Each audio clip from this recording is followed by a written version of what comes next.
பொறுப்பு. இதையும் எடுத்து வச்சுக்கலாம். செல்லம், நிச்சயதார்த்தத்துக்கு மேக்கப் ஆளுங்கெல்லாம் வந்தாங்கல்ல, அவங்க எல்லாம் வேண்டாம். நான் வேற ஆள் சொல்லிருக்கேன். ரித்து, அத்தைக்கு அவங்க நம்பர் அனுப்பி வச்சிரு. செல்லம்மா, நீ அவங்கள கரெக்டா வர சொல்லிடு. ரித்து கிட்ட என்னன்னு பேசிக்கோ. அதெல்லாம் நான் பாத்துக்கிறேன் ஜமுனா, நீ கவலைப்படாத. அப்புறம் மாப்பிள்ளை வீட்டுக்காரங்களுக்கு கொஞ்சம் பணம் கொடுக்கணும்னு அண்ணன் சொல்லிட்டு இருந்தாரு. அவர்கிட்ட அதை ஞாபகப்படுத்திரு. நான் அப்பா கிட்ட சொல்லிட்டேன் அத்தை.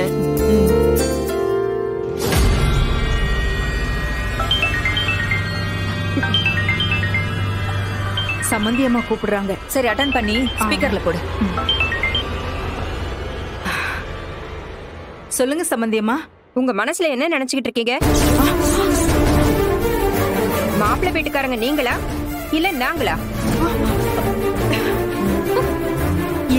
என்னாச்சு சம்மந்தி அம்மா? ஏன் இவ்ளோ கோவமா பேசுறீங்க? கோவப்படாம கொஞ்சம் சொல்றீங்களா? உங்களுக்கு திருப்பூர் கவிதா பனியன் கம்பெனி தெரியுமா? அது பெரிய கம்பெனின்னு கேள்விப்பட்டிருக்கோம். அந்த ஒட்டுமொத்த சொத்துக்கும் ஒரே வாரிசு ஒரே ஒரு பொண்ணுதான்.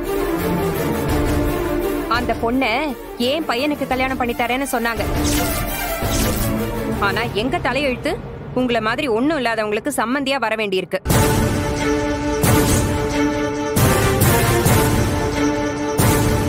செல்வநாயகி, எது பேசுறதா இருந்தாலும் நிதானமா பேசு. சும்மா இருங்க, இது நம்ம கௌரவ பிரச்சனை. இதுக்கு நான் இப்படிதான் பேசணும். சம்மந்தி அம்மா, நாங்க ஏதாவது தப்பு பண்ணியிருந்தா அதை திருத்திக்கிறோம். நீங்க கோவப்படாதீங்க. இப்ப திருத்தி என்ன பிரயோஜனம்? திருத்துறதா இருந்தா 25 வருஷத்துக்கு முன்னாடியே திருத்தி இருக்கணும்.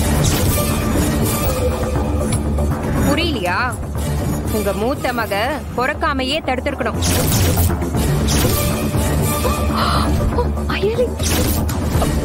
அயலியா? என்னாச்சு? ஏதாவது பிரச்சனையா? அவ ஏதாவது தப்பு பண்ணிட்டாளா? ஏன் உங்க டீச்சர் அம்மா எதுவும் சொல்லலையா? இல்ல சம்மந்தி அம்மா, அவ என்கிட்ட எதுவுமே சொல்லலையே. எப்படி சொல்லுவா? அவளால தலை குனிஞ்சு நிக்கிறது எங்க இந்திராணி தானே. அத பத்தி அவளுக்கு என்ன கவலை? இங்க பாருங்க, இன்னைக்கு அந்த அயலி இருக்கிற இடத்துல வேற யாராவது இருந்திருந்தா அவ்வளவுதான். நாங்க என்ன பண்ணிருப்போம்னு எங்களுக்கே தெரியாது. சம்மந்தி அம்மா, அவ என்ன பண்ணான்னு மட்டும் சொல்லுங்க, நான் என்ன ஏதுன்னு விசாரிக்கிறேன். இன்னைக்கு இந்திராவை குழந்தைய பாக்குறதுக்கு ஸ்கூலுக்கு போனா.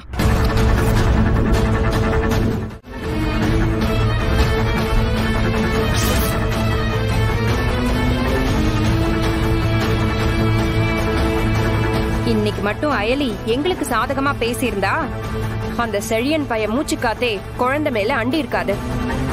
ரொம்ப பெரிய தப்பு பண்ணிட்டா.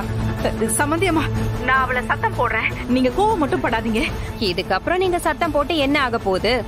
அதான் எல்லாத்தையும் முடிச்சு போலீஸ் முன்னாடி இந்திராவை தலகுனிய வச்சிட்டாளே. இங்க பாருங்க, உங்க பொண்ணை நாங்க பொண்ணு பார்க்க வந்தப்போ நீங்க காட்டின பவ்யமும் மரியாதையும் இப்பெல்லாம் சுத்தமா இல்ல. ஐயோ, கல்யாணம் நெருங்கினதும் உங்க நடவடிக்கை எல்லாம் ரொம்ப மாறுதே. ஐயோ இல்ல சம்மந்தி அம்மா, அப்படிலாம் எதுவுமே இல்ல. அவ ஏதோ பண்ணிருக்கா, ஆனா எங்களுக்கு தெரியாம பண்ணிருக்கா. ஆமா, அவ என்ன குழந்தையா? நல்லது கெட்டது தெரியாம இருக்க? இங்க பாருங்க, உங்க நல்ல நேரம் இந்திரா அமைதியா இருக்கா, இல்லனா நடக்கிற கதையே வேற. சம்மந்தி அம்மா, தப்புதான், எங்களை மன்னிச்சுக்கோங்க. நான் உடனே அவளை கூப்பிட்டு மன்னிப்பு கேட்க வைக்கிறேன். போனு கொடுங்க சித்தி.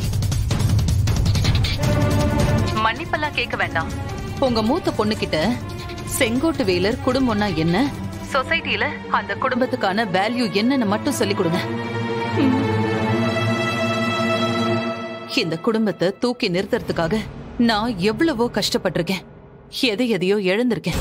அதே நேரம் இந்த குடும்பத்தோட கௌரவத்தையும் மரியாதையும் காப்பாத்துறதுக்காக நான் எதை வேணாலும் இழக்கிறதுக்கு தயாரா இருக்கேன். எதை வேணும்னாலும். நான் என்ன சொல்றேன்னு உங்களுக்கு புரியுதுல்ல? புரியுது புரியுது புரியுதுங்க. இது உங்க மூத்த பொண்ணுக்கும் கொஞ்சம் சொல்லி புரிய வைங்க. சரிங்க. காலையில சீக்கிரமா மண்டபத்துக்கு வந்து சேருங்க.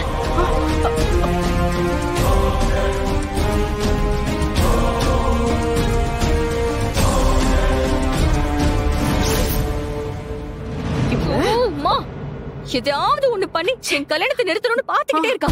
ஜமுனா, நீ அந்த அயலிய சாதாரணமா நினைக்காத. அவங்க அம்மா மாதிரியே இவளும் சரியான யமகாதகிதான். சிரிச்சு சிரிச்சு பேசியே நம்மள நம்ப வச்சு கழுத்த இருக்கிறா. கல்யாணம் முடியற வரைக்கும் அவகிட்ட நம்ம ஜாக்கிரதையா தான் இருக்கணும். செல்லம்மா, என் பொண்ணு கல்யாணத்துல மட்டும் ஏதாவது பிரச்சனை இவளால வந்துச்சுன்னு வச்சுக்கோ, அவளை நான் உயிரோடவே விட மாட்டேன். ஆமா, ஏதாவது இவளை பண்ணியே ஆகணும். செல்லம்மா, நீ வா வா, சீக்கிரம் வா. சரி, நான் சொல்றேன். நான் நிஜமா தான் சொல்றேன் சீனியர். என்னோட ப்ராப்ளம் எல்லாத்துக்கும் ஒரு சொல்யூஷன் இருக்குன்னு எனக்கு தெரியப்படுத்துறதே நீங்க தானே. ஏன் சுமைய உங்க சுமையா நினைச்சு நீங்களும் சுமக்குறீங்க. ஏன் வலிய உங்க வலியா பாக்குறீங்க. யாரு பண்ணுவா? அதுக்காக தான் தேங்க்ஸ் சொன்னேன். அப்படி பார்த்தா நானும் தான் உனக்கு தேங்க்ஸ் சொல்லிக்கிட்டே இருக்கணும். எனக்குன்னு யாருமே இல்ல. நான் சாப்பிட்டனா, தூங்கினா, எப்படி இருக்கேன், என்ன பண்றேன்னு கேக்குறதுக்கு ஒரு ஆள் கூட இல்ல. ஆனா இது எல்லாத்தையும் நீ கேக்குறல்ல, அப்படி பார்த்தா நான் வாழ்றதுக்கான ஆதாரமே நீதான் எலி. என்ன சீனியர் இப்படி எல்லாம் பேசுறீங்க? உண்மைதான் நான் சொல்றேன். தனியா இருக்கிறதுக்கும் தனியாவே இருக்கிறதுக்கும் நிறைய வித்தியாசம் இருக்கு. ஆனா நீ என் கூட இருக்கும்போது நான் என்னைக்குமே அப்படி ஃபீல் பண்ணதே இல்லை. எனக்கு எப்பவுமே மாரல் சப்போர்ட்டா இருக்கிறது நீ மட்டும்தான். அப்படிப்பட்ட உனக்கு ஒரு பிரச்சனைனா என்னால பாத்துக்கிட்டு சும்மா இருக்க முடியுமா?